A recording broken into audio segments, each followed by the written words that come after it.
Hello, everybody. Welcome back to James and Flav for now. And I mean for now. I do mean for now.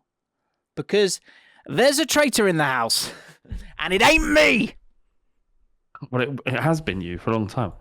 It ain't It's not me. It's not me. There's it's not a me. You traitor did in the this. house and it ain't me. And if it ain't me, who could it be? Because many for years would suggest, what, Flav and James? Bit of a double act, aren't they? Yeah, that's what I thought. And then he's done it again, the dirty little Adam McCullough loving football Thursday previewing, fun chemistry having. James, it's nothing. All right, you don't have to worry about anything. If you talk about porn with him, no, it's branded content. It's branded content. You're safe there, mate. You're safe. I don't actually often talk about porn with you, and there goes the. Sorry, what? I've brought it up probably three or four. You've tailed it down a bit. I reckon it gets overblown. I reckon twice in the 5 years we've been doing this, I've brought it up. It's a thing that people have created in their head. Yeah, so you got nothing to worry about, James. It's fine. It's fine. Look, there are. Do you want to explain to people why I might be somewhat peeved? So there's a new show on the Bet Victor channel called The Last Man Standing Extra. Where Adam McCullough and I look towards the weekend's football as a way of previewing it. In an irreverent style? Not Will really. It be irreverent? No, good. No, it's not irreverent. No. Okay. It's very much just a, dyed in the wall football preview. Sure. Yeah. Nothing to worry about from Jimbo. Hope it goes well. Good. We wish you all the best. If you do see a incredibly illuminated thumbnail with Flav on it and Adam McCullough on it, click on it. I think we need to sort of level with people, because it's as simple as this. If you appreciate what we're trying to do here, we're not asking you to watch or listen. All we're asking you to do is click and mute, and then the retention's high, the watch time's there. If you've not got time for it right now, but you've seen it, click-through rate. Click it, mute it, go on about your day, and just let that bad boy run. Okay? And if you want to come back and watch it later on, fine. And if you don't, fine. Adam does sort of send for you at the end of the episode, just as a pre-warning. I knew you would. I'm sick of people from the club sending for me. It'll be Rory next. No, he just said, look, he just noticed your tweet where you was having a go, and he's like, well, what can I do? Like I said, it's the eyelashes. It's the, is he going to eat me? Angry face. It's the beard. He's got everything I've not. He's got edge. You got double edge. You should call it double edge. Should have. What are we? So what are we talking about? It's like we're recording this it's going to come out after Spurs have just absolutely torn AC Milan a new one. Yeah. Tottenham Hotspur don't tear anyone new ones, right? We just plod along. We sort of nudge it, but we don't go into it. Sort of nudge around. Right. It bounces off. Well, yeah, sure. As it's always a dangerous area for you to be in terms of doing content prior to Spurs in any form of knockout game or important game. Numerous times. Let me put it this way. You've probably said stuff with hope in your heart, and then Spurs have let you down more times than you've spoken about porn on this podcast. So that's a lot. This season, yeah, because you're the flip flop of football. Spurs just can't figure them out. Just cannot figure it out. Don't get them. Are they good? They're not terrible, but they're not good. It's not. It's the style of play, isn't it, James? It's the way we play. It's the amount of goals. If we do score, are coming from set pieces or penalties. There's no fluidity to the way we play. And so while getting to fourth at this stage of the season, you take it. It's mad, isn't But it? would you take it playing the kind of football we play? And under Conte, that football is fucking dire. It's Eric Dyer. Dire. It's Eric. It's not as bad as Eric Dyer, but it is dire. Oh, you just flip flopping on him. Either you Well, I believe in will. the guy or you don't. What if he plays well? I'll believe in him. That's it, mate. That is the truest thing in football.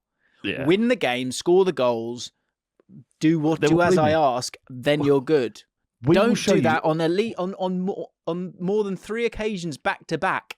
Then I will have you put down if I get the opportunity. That's where we are right now. That's what football is. Like Graham Potter was yesterday, That's what wasn't it should be. Graham Potter saved his job Yeah. yesterday. And he's, do you know who will crawl out the woodwork now? And fair play to them. People that didn't back Potter, but just didn't just sort of kept their powder dry. Let's see if we can get one cheeky little victory. But also like people that I found the BT Sport punditry quite confused after the game because they couldn't figure out if they'd won it fairly, got lucky, or Dortmund had been robbed, and they seemed to suggest all of it. Yeah, which I was sort of, but then you could tell they were kind of nervous, going to go. But let's not take it away from. Let's not take it away from Chelsea. We're desperate to. Why don't we we want just to do everything? Why don't we just call it straight? Let's just call it straight. They played all right generally. They got lucky as hell for both goals.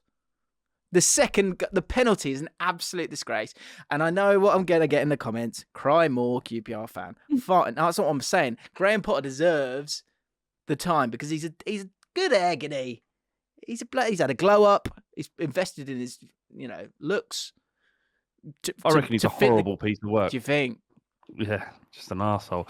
The Something's wrong with him, but what? Let's know. In the comments down below. Yeah. They're desperate. They're desperate for him to go. They don't want him there. It doesn't make sense to Sky Sports. It doesn't make sense to anyone. They just need Chelsea need one of those sort of top tier in inverted commas managers. Hoodink, Ancelotti, Mourinho, Conte, any one of those big boys. Yeah, that's what everyone is comfortable with Chelsea. What they don't like is the fact that Graham Potter is what he is, and he's at one of the biggest, not say biggest clubs, the clubs with the biggest financial power in recent history have been performed like a decent club, but fundamentally Chelsea will always be a small club. It's like just you are what you are. You can't spend your way out of being a small club. You it's like a worm is born a worm. It doesn't turn into a snake. Chelsea will always be a worm, even though it looks like the snake at times. It's still a worm. Is That's what Graham, Chelsea are. Does Graham Potter want? The Chelsea fans want snakes, and Graham Potter's a worm. Then Yes, they're used to snakes. I've done you with your own analogy there. They're used. You've allowed me to think on it. Okay. Adam wouldn't do that. argue. Adam wouldn't do that to me. Adam wouldn't do that. Yeah. So no, sorry. Go on. Point is Chelsea nearly went out of business 25 years ago. Now that Graham Potter and they've used all this money, it's like the poor kid turned rich. Fundamentally, deep down, you're still poor. The bottom line is for me, unwritten rule. We haven't had an unwritten rule for a while. Chelsea is too glamorous a football club for their manager to be called Graham. Yeah, Full stop. Steve Cooper. Never. It shouldn't. He may be good enough to do it. Yeah. Just will never. Yeah, that's a never great get shout. Steve Cooper, I think, will be a success at Nottingham Forest. He could go to Everton and do a fantastic job. You could see him as the Brighton manager. You could even see him as a Tottenham manager. But you will never see him succeed at Chelsea. You will never see him. We don't want him to. He doesn't belong there. He doesn't fit. We don't like it. Jose Mourinho, Ruud Gullit, Yes. Gianluca Vialli, God rest him. Yes. Gus Hiddink, All Di makes sense. Matteo. Even Di Matteo. Di Matteo's not a good manager, but he had the right name. He had the right name. And he got himself a Champions makes League sense. out of it. So he doesn't have the right name. Eddie Howe. Yeah, he will never make it at Chelsea. He'll never make it. make Doesn't it. deserve to. Doesn't deserve to. Generally, if you're British, you can't succeed at Chelsea because your name. There's no sexy British I'm actually names, is there? Let's get all the British managers out of Britain. Get them out. Yeah, The lot of them. If you're English and you want to manage in the Premier League, I don't want you. I'm not interested. I'm not interested. Get English managers out of England. Actually, Joe, I think we've snookered ourselves here. We've got socially snookered later on. We've got lots of comments actually, which we'll get into soon enough. There's not a sexy. Is there a sexy British manager's name? I can't think of one. There's not one. Gareth Southgate. Gareth Southgate is about as. Yeah, no, you're not, and for good reason. You're not welcome. Let's have some sexy, like someone just said there. De Zerbi could get the gig. De Zerbi might get the gig. He'll have a better shot. Well, he'll have a better shot at it than Graham Potter. Do you think he would? Yeah. Or is it just all Chelsea managers will always be both the Messiah and then disposable, and it will just be that sort of dynamite, incredibly reactive club that will allow themselves to continue to win trophies, but also just work their way through managers. Maybe that's the world we're living in. But I'm pleased he got a victory. Poor bloke. But the penalty was a joke. The penalty was a joke, and Raheem Sterling got pretty fortunate with the first goal. These are the facts, okay? And they need to be spoken about because no one seems to speak anything. Everyone's got a bloody agenda. Charlie White's just said, "You're not getting De Zerbi from us, no way." Unfortunately, Charlie, it's not up to you. I know his fans, they go, "No, you're not having him because we love him. We want to keep him forever." De Zerbi does not give a shit about Brighton. He does not care less. Don't say that. He could do it any club. He could have done that in. The one thing I would say about De Zerbi is that the conversation goes like this. He goes, "Really enjoying it here. Really enjoying it, Brighton. I think we're doing pretty well. I agree." What's the name of the Brighton top dude again? I've forgotten his name. Bloom, is it? But then De Zerbi goes, "So we're creeping towards the summer now, and I've got us Champions League football. That's pretty good, isn't it?" Shit, that's really good because we've sold loads of our sort of best players. Like Basum's gone, and there's another one I can't think. Cucurella. Yeah. And you've got scoring more goals with Danny Welbeck in the team, who actually gets a bad rep. But he would go, "So this summer we're not selling any of them, are we?" No, quite like Casado, midfield, but he's crucial. Well, maybe De Zerbi is here to stay because he signed a new deal, Casado, which I don't get. I don't really understand how that's happened. Was this after? Yeah. Was this after? So that does happen. That does happen. They'll say that it's signed a new deal, new terms, and that essentially Brighton, I think, is an admission that within a season or two he'll be gone. Right. Maybe not this summer, but the summer after. Although Arsenal seem to be dead set on trying to get him, but they're talking because of this new contract, upwards of over £80 million. Right? They're obviously future-proofing because this Thomas Partey thing just will not go away. No, we don't comment on it, but it will not go away. So they're trying to future-proof there. But Brighton are in a really strong situation in negotiating. They give them all the power. He's probably got a nice little another signing-on bonus. People money, it makes complete sense. There may even be a release clause in there. Apparently McAllister signed one as well, which is interesting. So look, Brighton are here to stay. And actually the league table's amazing. Wouldn't it be refreshing, James, for De Zerbi just to stay there for 3 years and do fucking brilliant? I mean, that would be delightful. That would be wonderful. Just on Thomas Partey, do you think, I just talk about the football, right? But do you think Arsenal fans will sort of celebrate? It's innocent until proven guilty, by the way. And I don't like to look into those things too much. I didn't say anything. I just said it's not going away. I didn't say that he's guilty. Yeah, I hear that. But do you think Arsenal fans let us know, do you sort of take 15% off if he scores a banger? Do you know what I mean? If he scores a goal, just in case something comes to be. No, they haven't. You've seen the way they sing his name constantly. And like you said, it's innocent until proven guilty. So you just don't know. But if it turns out a few of them should start apologising. Yeah. Sorry, you did warn us. But, we didn't want to hear it because he's good at football. But also, I think they're actually on the right line here because you've got to be innocent until proven guilty. Can't just trial by Twitter. Cannot be done. And we've seen very powerful Premier League footballers get off with things that some might argue, not me, some might argue, not James, No, some might argue. Not us. Do you think Mikel would argue about that? He wouldn't. He's a class act, all right? I don't want any more bloody beef. I've had enough beef. I'm vegetarian now. But the league table does look good. Let's have a look. Because, do you know what's interesting here, right? I mean, the battle for top four. Is it a fight for top four? Or is it the battle? It's a relegation battle, isn't it? And it's the fight for top four. Or it's a race for top four, isn't it? If Liverpool win, I think it's a race at the moment. Right. But I tell you what, if Liverpool go equal on points of us, then that's a battle because they go above us on goal difference. Now we're battling out. But do you know why I think Spurs might still get in there? And this, like, we are functional, and we've cut the mistakes out of our game pretty much. You know, the game against Wolves, we didn't deserve to lose that game. And we just sort of plodding along. Now ask me if you'd want to swap that for something that's much more exciting and a little bit more like, fuck, we could throw this away, but look at us go. Yeah. Then yes. Right. But this sort of like towing around, I don't know what the expression is, or if there even sort is of one. Tepid, isn't it? Yes, it's insipid football. It's tepid. Don't make any mistakes. Lukewarm football with high quality ingredients. That's what it is.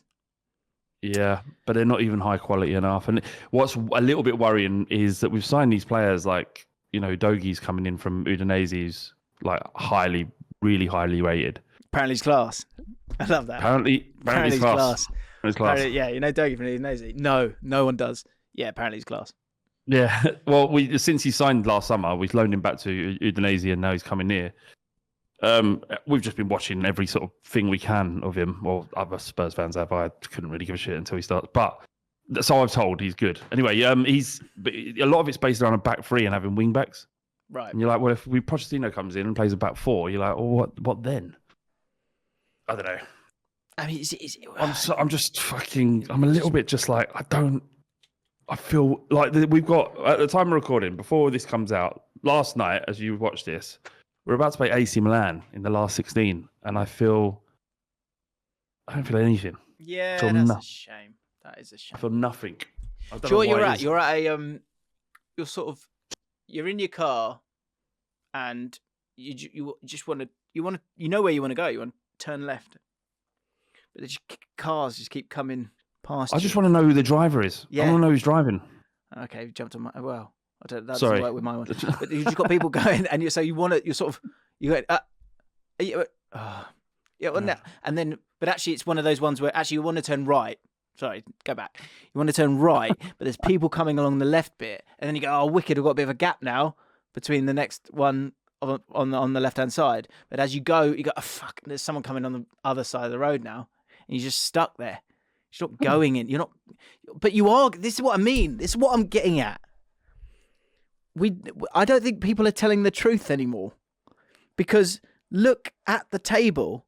Liverpool, right? Who have had? They are finished. Liverpool are done, and Tottenham are finished. They are done. 4th and 5th, Liverpool 3 points off you with a game in hand and a better goal difference by 9. They've just scored 7, but they scored 9 earlier in the year, didn't they, as well? And they got Bournemouth next. They previously beat 9-0, didn't they, Tom? He's one of our patrons. Actually, I need to have a word with Tom. Tom, Well, look, what day are we on now? Wednesday. This will be coming out Thursday. It's time to turn now, mate. Need to lock it up now, that negativity. Put it in a box. Put it away, okay? We go again, all right? Because stop speaking your demise into existence. It's like I can't do this anymore. You will. You have, you will, and you will continue to for the rest of your bloody days, Tom Jordan. So shut up. What's wrong with Bournemouth? What are you saying? That Bournemouth are going to stay up? They're fighting. That's what I'm saying. I'm saying you're in there and you're fighting. Yeah, you got a couple of tough games coming up, but you know, Everton's still got to go to Brentford and get something. And I tell you now, I'd love it if Bournemouth stayed up. Love it. Down the bottom's mad as well. But you're Bournemouth, you're in it, mate. You're in it, Tom. You're fucking in it. Yeah, look, they're literally 1 point between you. Two if you count West Ham. Now, the goal difference isn't great. That I'll give you.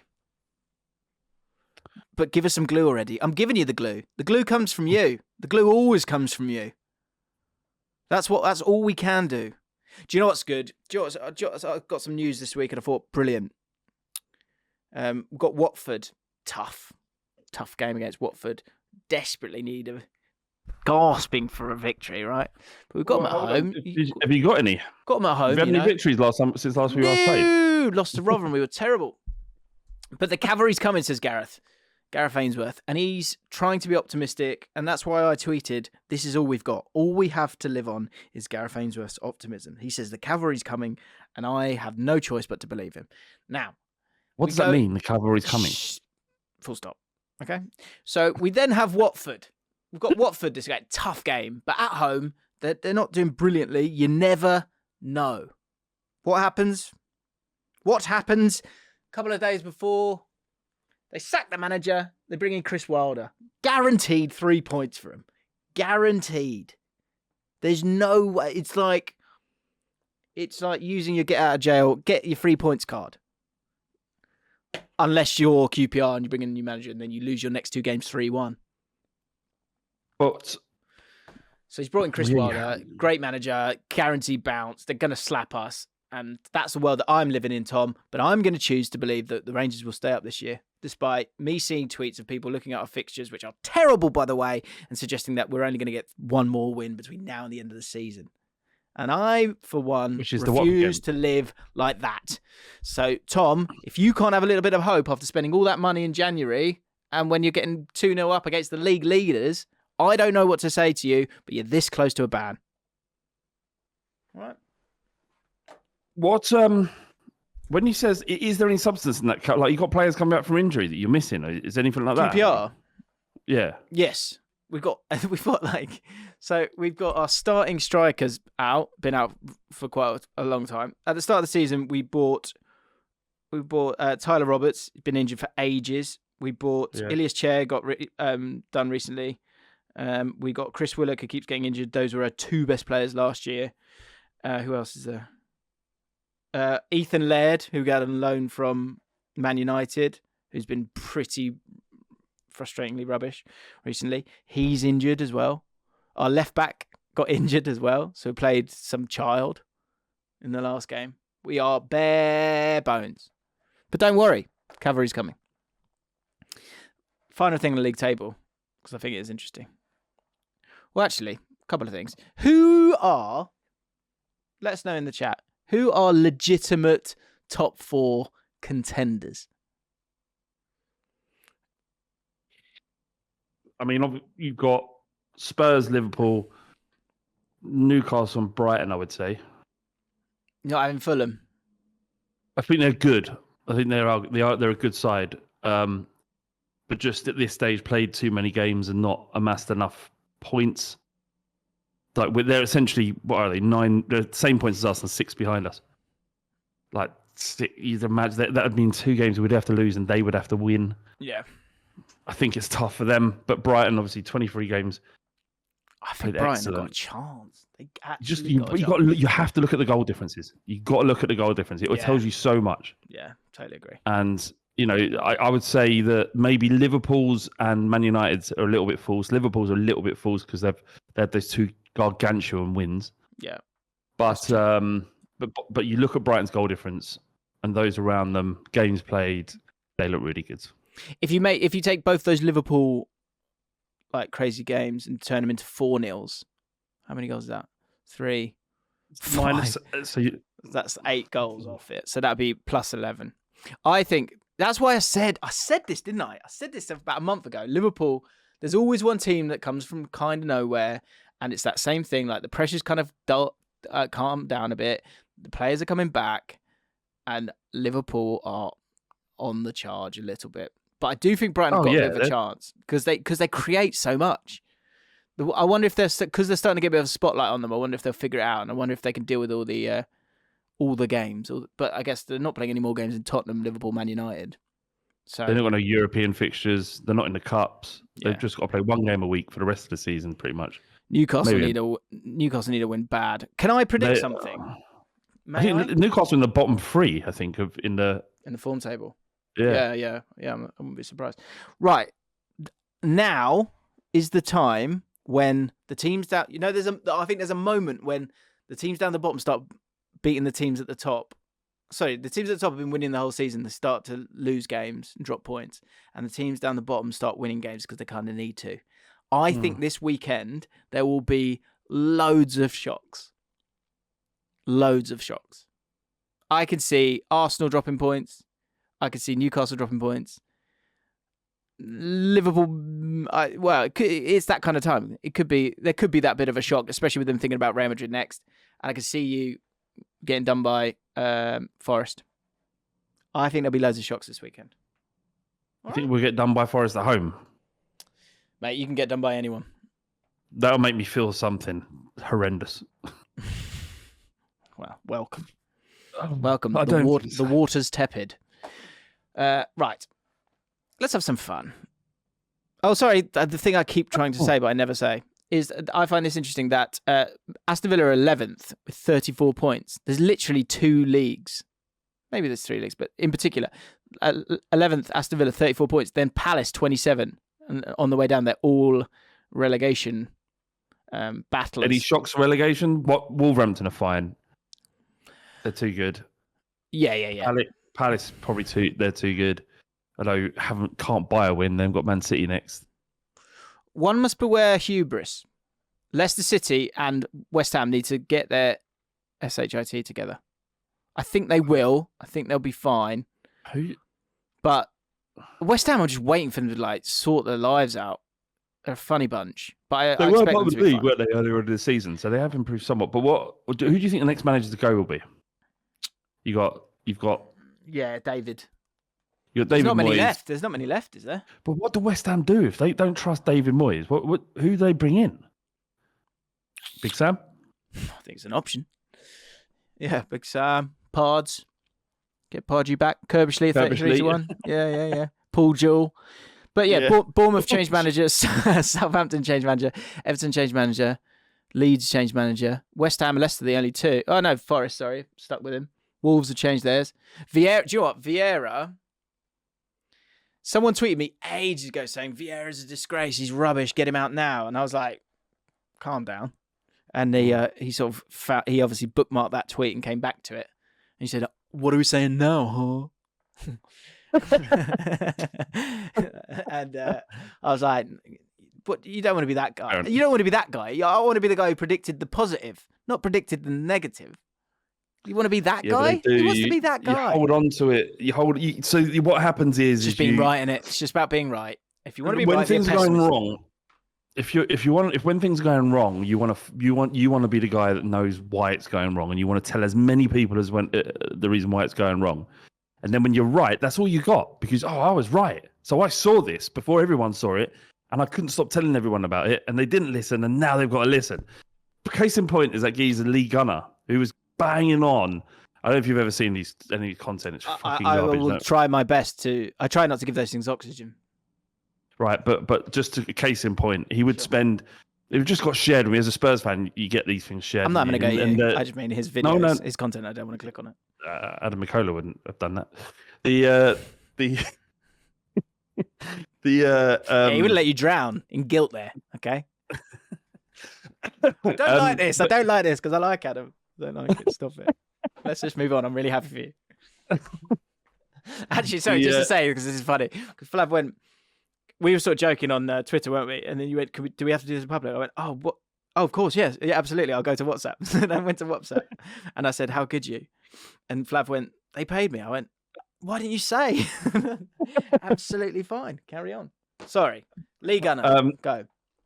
Yeah, so Lee Gunner would be. He had this sort of smug aura about him, about trust the process. It's a joke. Get him out, and will not budge. And I haven't gone back to it now because, like you say, it isn't being shared with me anymore. But it's the same with Troops as well. He's going, trust the process. Put Arteta out, merchandise.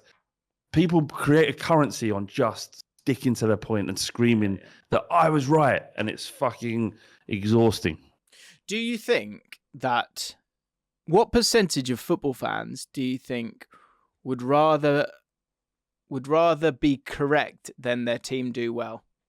Like those negative Nellies that do that. What percentage of those are actually keen to be wrong so that they can enjoy it? I tell you what, the only way I can answer that is Emerson Royale's change this season. We had a similar sort of situation with Sissoko so we've seen this before, but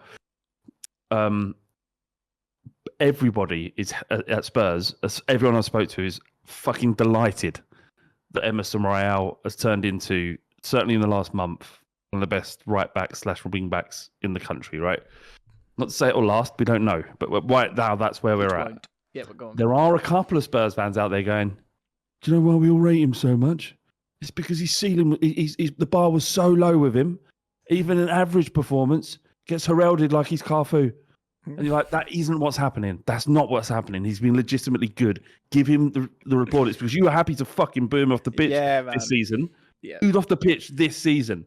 And what did he do? He got off the pitch, he put his head down, and he didn't let it affect him. And he come out and he's putting out 8 out of 10, 9 out of 10 performances for Tottenham against some excellent opposition. What would you would have rather him walk off the pitch, crying, moaning, and gone back to Spain and where it's more comfortable? He didn't do that. He put his head down. He worked hard. You got to give him fucking plaudits for that. Do you know what I want? I want someone in the comments this week. If you are a negative Nelly, if that's just in your being, and I'm missing something, because I went to England, Germany in Euro 2020, but it was 21, right? And there was a guy there who was a cracking lad, and he followed England everywhere, and he was so negative, and he was so negative. And then when we beat them, I turned around and he's crying because what he was deep down just struggling with was just wanted to win. And that's how he was kind of expressing himself to sort of safeguard himself. Is that the truth? If you are a negative Nelly, can you just explain to me why you are a negative Nelly and how you process your negativity? I'm intrigued, honestly. I think you got quite close to it there, Jim, in that. Yeah, I gave it away, didn't I? No, it's different for every single person. It'd be interesting to see how everybody feels. But I think there's genuinely a thing in safeguarding. It's like people who bet against their own team just so it gets some money if they lose. Yeah. It's like, you're giving yourself a safety net. True. I'm the opposite, right? On the podcast, we get accused of being happy clappers because we don't want to spend the 60 episodes a season we do going, look how shit it is. Look how shit it is. Instead of going, actually, let's try and find some positives. If we can't, let's just talk about dicks for an hour, whatever it might be. Yeah. Yeah. Yeah. But you say that it's the hope that kills you. It's the hope that gives you oxygen. That's how you that's how you hang in there. That's all. It doesn't kill you. It's life. Please, if you like, I will not run out of hope. I know I'm struggling with QPR, but I will not run out. I'm here, and I believe, and I will find some thread to pull at to find that hope, because that's all I've got right now. Okay. Yeah. So yeah. Anyway. So speaking of that guy, I wonder if this could be a bit of a series on the podcast where we have different that guy at the football, and then if you are that guy, you then explain why you're that guy.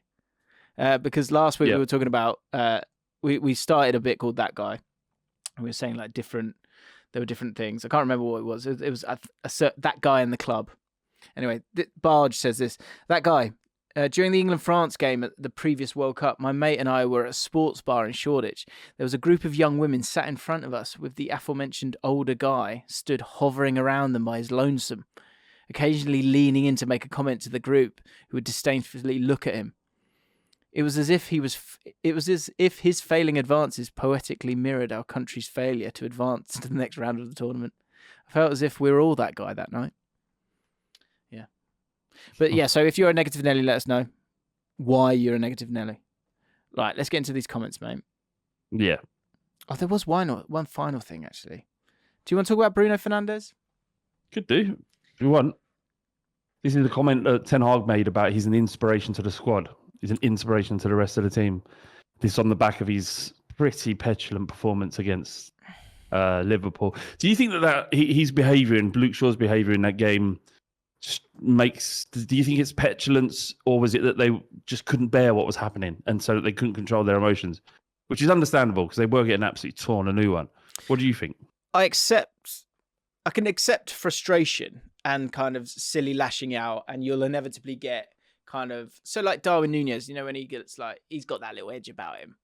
I kind of appreciate that because I think that's just in the moment reaction. I get it, but if that becomes a proper problem, you then need to sort of work on yourself and find those coping mechanisms. Like someone like Wayne Rooney was able to kind of figure that out, I think, quite well. Joey Barton wasn't. My thing with him, Bruno Fernandes. So on the Ripple Effect this week, we spoke with Baz from Toffee TV, and we were talking about Moshiri. Now, Moshiri spent loads of money. And that's generally like a tick, isn't it, for an owner? And you go, well, he's put his money where his mouth is. He's creating a stadium. But the reason why Everton fans are protesting and so annoyed is not just because you spent loads of money. It's because of how you've spent it. And yeah, and the reason what I'm getting to with that is that with Bruno Fernandes, the thing I'm struggling with is that he's such a great player. But does that mean you get to get away with? And again, there was someone who commented after I spoke I did a match reaction the other day. He commented saying, "You can't say that when you've got Adel Taarabt and a picture behind you," which I think is a fair point. But what I'm saying is the sort of the constant. It's the constant diving, accompanied with the constant accusations of other people diving, and then the constant faking of injury. It's all of these things. He does both so badly. He's so hypocritical. Adel Taarabt would dive, but he wouldn't do all the other bits, I don't think. The thing I'm struggling with Bruno Fernandes is that he's instead of Erik Ten Hag saying he's an inspiration, I think he can be both. And again, this is something obviously swirling around my head a lot at the moment. Is you can be two things. Do you know what the other thing I'm watching at the moment is? I'm watching this Bill Cosby documentary on BBC. I think that's what it is now. I realise why it's in my mind. So again, I am what comparing. Are you about to say? Well, I'm slightly comparing Bruno Fernandes to Bill Cosby, but stay with me. So this documentary is fascinating because Bill Cosby has clearly done loads of horrific things. He's a rapist, yeah.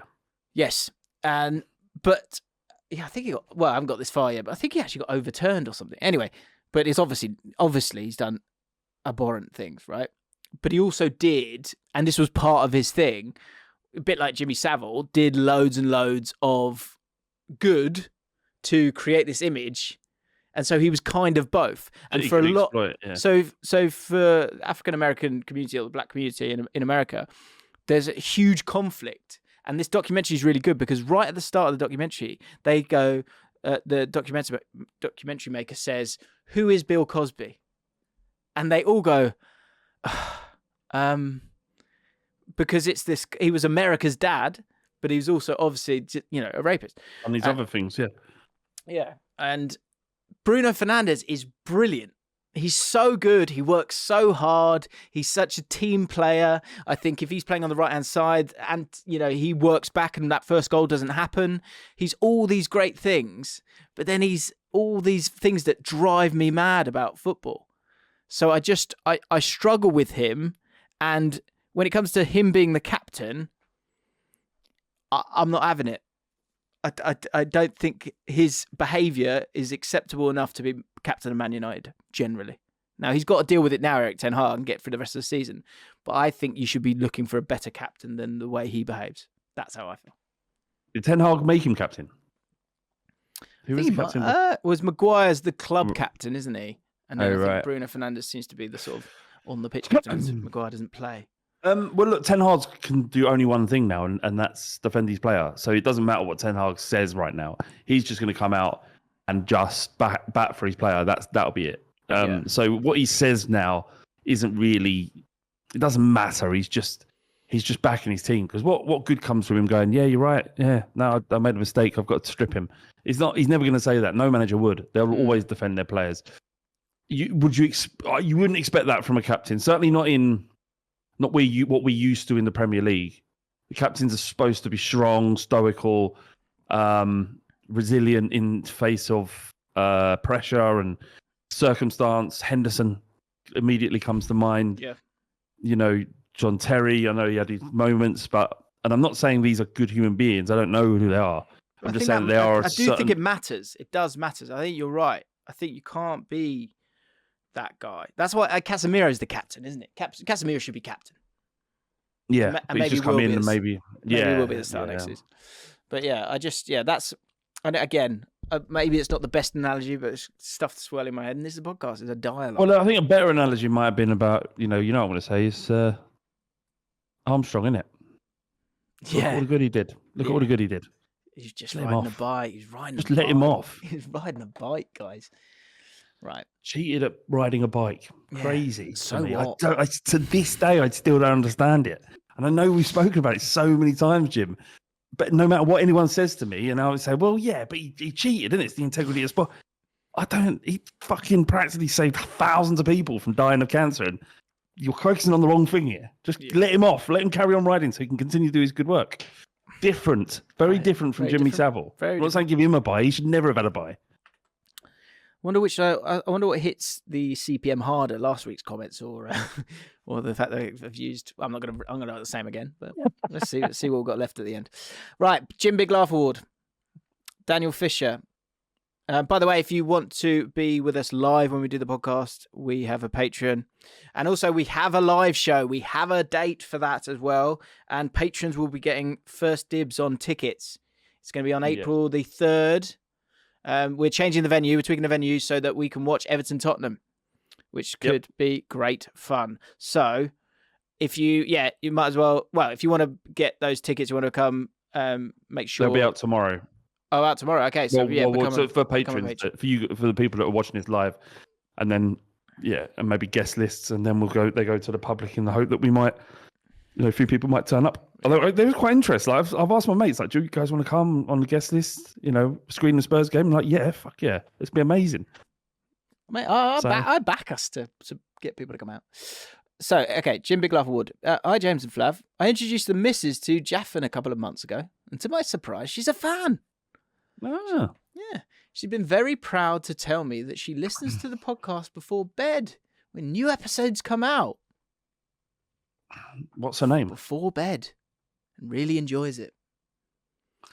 However, she notified me today that the new episode of Jaffin was out. And when referring to herself as a fan, she made the fatal mistake, calling herself a frog. So close. So close. A valiant effort, but not good enough. It's a mistake being a slug for a frog. Personally, I believe this blasphemy constitutes a 1-week ban. Thanks, lads. We can only move forwards. I agree. Frog. So Daniel's girlfriend out.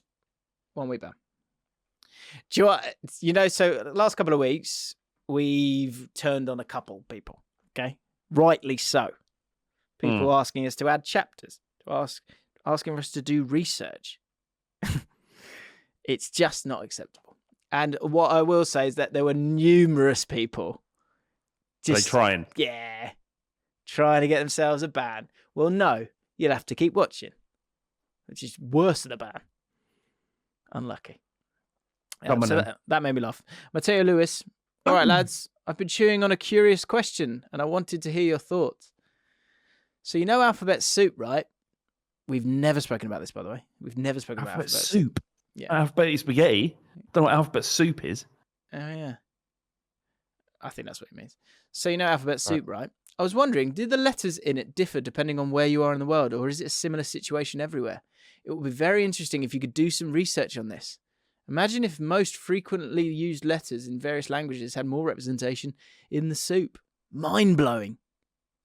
You guys are smashing it. Keep the bants coming and the slugs moist.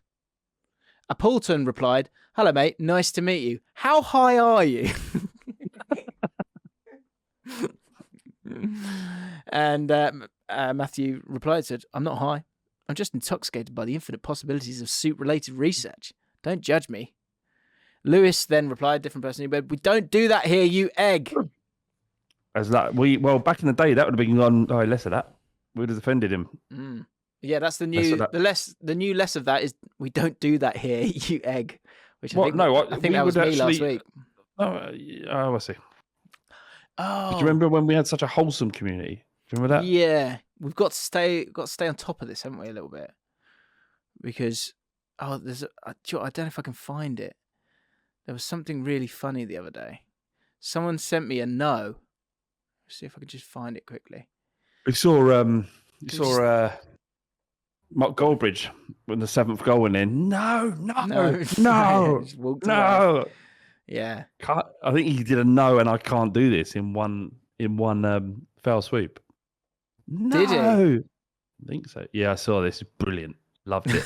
So, just to show you guys, just so you can enjoy that. This is a child crying. There. Oh yes. Can you pause that just on his despair? No. You see? Can you guys see that? Yeah, they also just had it on. There was one. Hang on. It was. What's his name? What's his bloody name? Blue Van Man. Yeah, he was eating cucumber flavoured crisps. Yeah, did you see that? Yeah, he did, and he was just like, no. Just no. That was the best no I've seen. Don't think we've got any no's this week. Right, so that made me laugh as well. That other one, and that's that. So moving on, that guy we've done power move. Enjoyed this. Ding dong says power move. When someone insults you, instead treat it as if it were a compliment and say thanks, mate. Completely flummoxing your foe, who is now questioning their entire existence. Totally nullifies the situation, leaving them confused, having been power moved. So I just wanted to test this out. So just insult me quickly, just see if this works. Specky Bellend. Thanks a lot. Yeah, that's all right. I don't know if it worked. I don't know. The thing is that if you win if they go, no, I mean to insult you. Oh, okay. That's that you need. Yeah, that's good. It's all. Yeah, okay. You need the reply, don't you? Oh, thank you. Yeah. Thank you. No, I meant no. Yeah, you meant good. Like that. Socially snookered. We asked this last week. We've got one that's really long. I don't know if we've got time for it. Maybe save it for next time. Save it for next week. Ben Farrelly, socially snookered, was at a mate's 21st birthday not so long ago, and I went out to the smoking area. I immediately noticed my friends chatting to a girl I vaguely knew, but hadn't seen for a long time, and they didn't look happy. She was kind of known for being a bit odd and would never stop talking. When she noticed me, she turned her attention away from my friends and said to me that we should catch up. Even though I'd probably only had one or two conversations with her ever. My mate sniffed out their opportunity and snuck back inside, leaving only me and her in the smoking area. She proceeded to burn my ears off of me for what felt like an eternity until I went to the toilet a few minutes later and made my escape. Never again. Yeah. That's there's tough, multiple. Yeah, there's multiple times where that's happened. You know early doors as well, because you know from previous experience, and then you'll start chatting, and then you go, I'm stuck. Done it again. I'm fucking stuck. Yeah. What might be useful here is how do you get out? How do you get out of being socially snookered? You just look at them and go, no. Yeah, that's good. That is go. How do you get out? Yeah, let us know. What's a good way of getting out of being socially snookered? So we had a thing called Cool at School chat, things that sort of trended, which is now sort of I've called it. You can read it for me there, Flav. I've called it. Changed Fucked up games. Fucked up games. Fucked up games you did at school. Because that's what this is now. This is what this turned into. And I think it's because of you. Because someone wrote a comment. And it's funny. Every time Flav talks about things at school, people get their shit kicked out of them. It does seem. He was talking about Nutmeg Rush last time. Yeah. So there was one where it was like you gave people a letter and then you had to beat them up to get the letters. So beat the letter, I think it was called. And Harrison Coe, apparently this is the same thing. These are mad. He said, we used to call it code. One day while playing code in the woods against the sixth formers, we were year 9 at the time, we were easily found and tied up to trees like Vietnam prisoners of war. The whipping from branches was horrendous. The camaraderie meant we held firm until the sixth formers got bored and we earned their respect. The camaraderie. Man, The squad morale. The squad morale. Yeah. No, don't break, Robert. Hang in there. I just find what I find mad is how I read it and I go, yeah. You just sort of did, didn't you? Robert, I love you. Stay strong. I love you. Robert, no, Robert, don't you dare. You can see it. I'm going. I can't take this anymore. Hold Just the beat. There was so much beating up, wasn't there? But you just sort of got on with it. Like, I think I've spoken about this before. There was a thing called a special, which is you would sort of tap someone in the stomach, make them go down, pull their head down, a bit like you would if you were doing a stone cold stunner. And instead you just give them an elbow in the middle of the back, and it made them winded. It was horrible. It's called a special. Casey Farr, 58. We had a strange trend at school for about 2 weeks. The trend was to knock ourselves out. We had a funny trend, actually, at our school. We used to knock ourselves out. I know it sounds stupid, but it's true. Someone found a method where you would crouch down. I loved how did you find this method? Yeah, this rings true for me as well. I remember kids doing this. Slightly different, but okay. Someone found a method where you would crouch down and breathe in and out very heavily for a minute.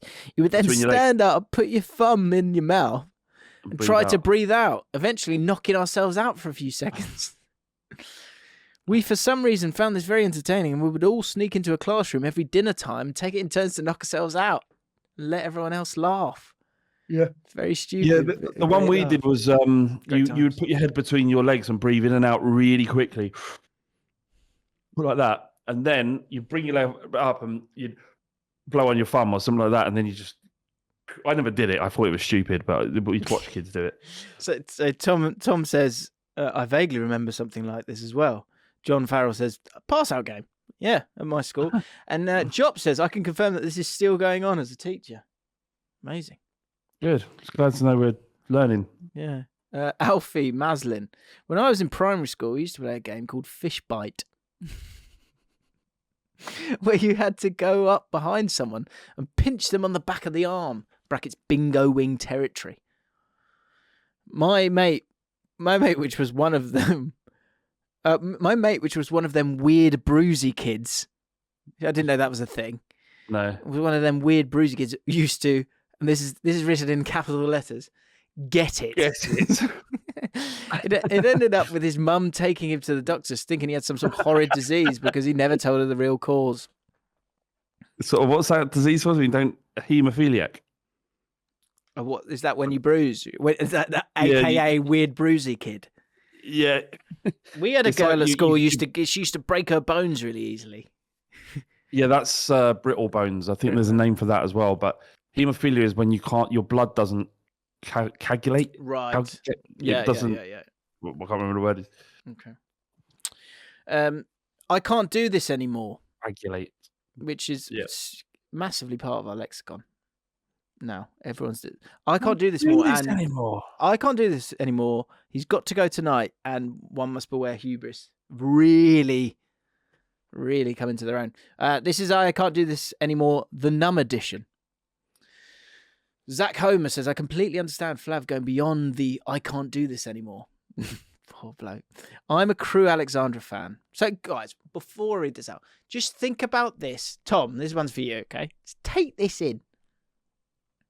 I'm a Crew Alexandra fan. I have followed home and away for the past 12 years or so. Despite some highs and a lot of lows, I've reached my point of numbness this season. After travelling 4 hours down to Sutton, we managed to find ourselves 1-0 up at half-time.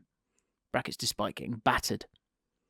Within 15 minutes, we had our second centre-back sent off in 3 games, and all 300 fans in that away end knew what was coming. We held on until the 93rd minute when a long throw was launched into the box and subsequently headed into the net. I showed no emotion. Not angry, not even disappointed, just empty. The best part is that it was our 15th draw of the season. Top of the draw league. Yep. And our 5th in the last 6 games. I can't wait to see the culmination of our battle with Peterborough in the draw league. But yeah, at least you're playing for something.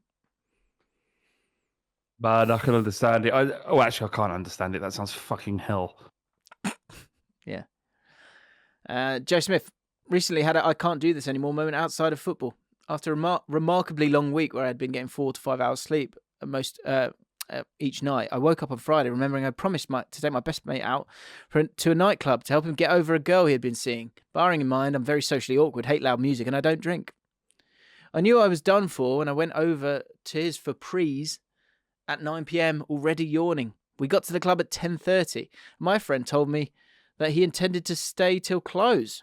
3.5 hours later, I was beginning to fall asleep on the dance floor, despite the rave going on around me. I then walked to the corner and yelled, "I can't do this anymore!" at the top of my lungs. Thankfully, Sweet Caroline came on and gave me the energy boost I needed to get to close. Well done, Joe. That's just in the middle of a club. I can't do this anymore. And that's your lot. Perfect. Bang on. An hour, pretty much. That's good. It's currently pissing down with snow. Mid-March. What's going on? Yeah. And I've got to pick the kids up from school and pick the kids up from school and so they don't freeze to death. So that was why we started a bit early. But thanks for that, Jim. Thank you everyone for watching once again. Indeed. Details on the live show will be coming soon. Yeah, for patrons. So if you have been thinking about doing it, you do want to get involved, please do. If not, obviously it doesn't matter. Dry slugs will be welcome if there are still tickets available. Thank you all for continuing to listen to the podcast. Share with a friend. Bring in a new slug. That's always nice, isn't it? Have a great weekend, and we'll see you all soon. Lots of love. Yeah. Goodbye. Bye-bye.